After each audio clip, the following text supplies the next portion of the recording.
안녕하세요. 김태훈의 현명한 주식 투자자 방송 시작하겠습니다. 오늘은 명신산업에 대해서 좀 말씀을 드리겠는데요.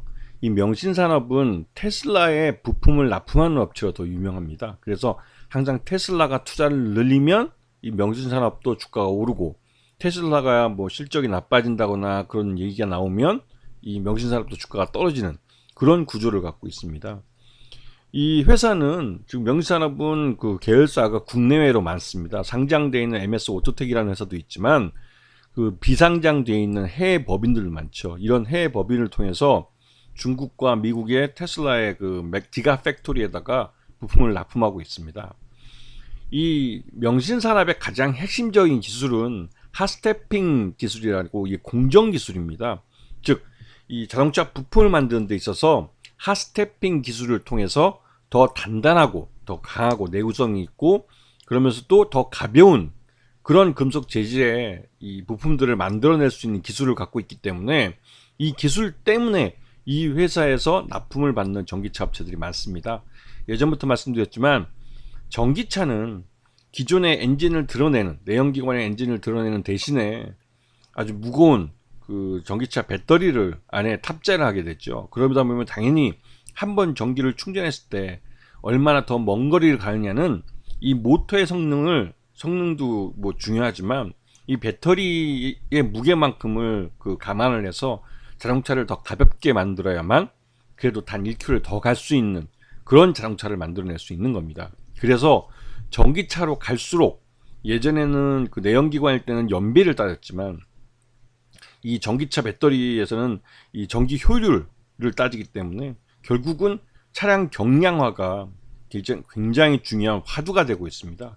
그 경량화 기술 중에 이 명신산업이 갖고 있는 핫스태핑 기술이 굉장히 주요한 이슈가 되고 있는 거죠. 그래서 지금 명신산업 같은 경우는 국내외로 그 법인들이 많이 갖고 있고, 그 법인에서 연간 8천만 개의 부품을 만들어내고 있습니다.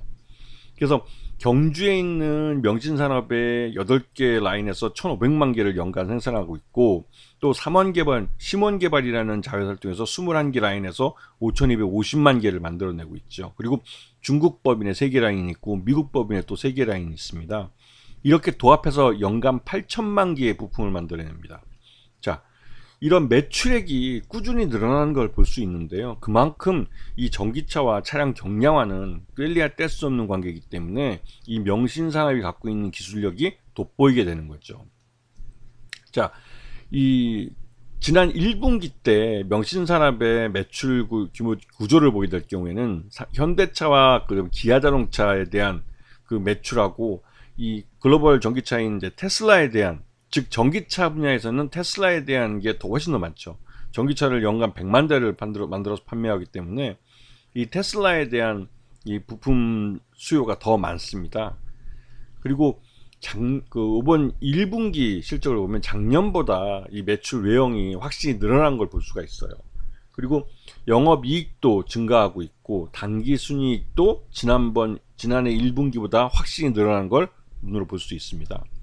그래서 최대 주주는 MS 오토텍인데 이쪽이 33%, 그 다음에 시몬이라는 자회사가 또 11%를 갖고 있고, 총 합쳐서 45%의 최대 지분을 갖고 있습니다. 그리고 명신산업의 1분기 지금 실적을 갖고 보면 적정 주가를 한 25,000원으로 평가해 볼 수 있는데요. 현 주가보다는 좀 낮게 평가되어 있는 거죠.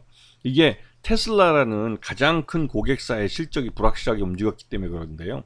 하지만 이 명신산업이 현대차와 기아도 전기차 생산량을 늘리면서 전동화 전략으로 가고 있기 때문에 그런 부분에서 명신산업의 이 차량 경량화 이 부품들이 더 많이 판매되고 빠르게 성장할 가능성이 크기 때문에 이 실적에 따른 주가 상승이 지속적으로 나타날 가능성이 큽니다. 그래서 이 자동차 부품주들은 최소한 2025년 전기차가 지금 어느 정도 시장에 풀릴, 그러니까 성장을 계속 이어가는 한 전기차 부품업체들은 계속 갈 가능성이 크다는 거죠. 아시겠습니까? 자, 오늘 방송 여기서 마치겠습니다. 감사합니다.